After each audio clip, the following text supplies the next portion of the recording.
به نام خداوند رنگ و روان، خداوند بخشنده مهربان. سلام.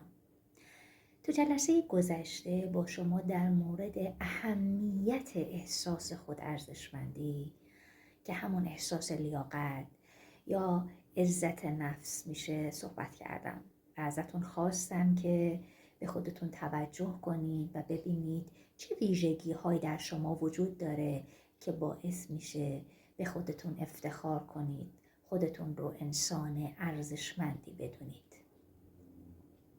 از این جلسه به بعد میخوام راجع به چند تا از عواملی صحبت کنم که باعث میشه ما احساس ارزشمندی نسبت به خودمون نداشته باشیم، خودمون رو لایق و ارزشمند ندونیم.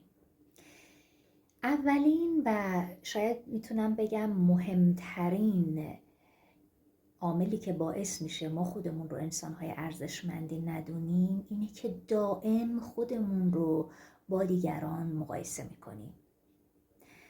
دوست خوبم، از شما میخوام دقت کنید، به خودتون نگاه کنید، رو خودتون متمرکز بشید.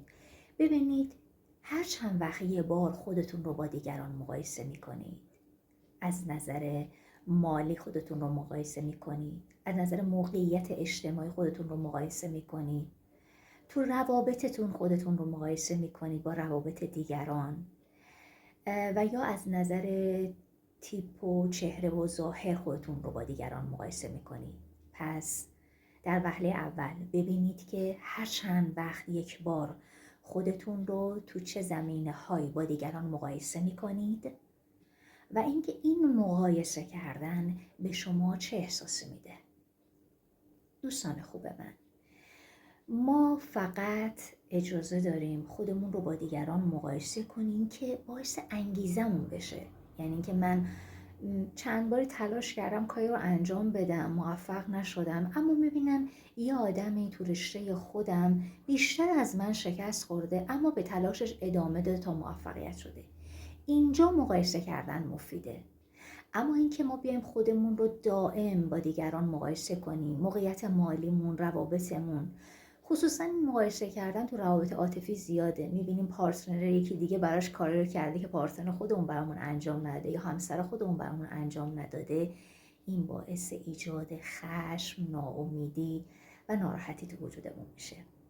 بنابراین برای داشتن یه احساس خوب لازمه که از نقاط ضعف خودمون آگاه بشیم. پس تو گام اول از شما میخوام متمرکز بشین، ببینید تو چه موقعیت هایی و هر چند وقت یه بار خودتون رو با دیگران مقایسه میکنید. ممنونم از توجهتون. تا جلسه بعد، خدا نگهدار.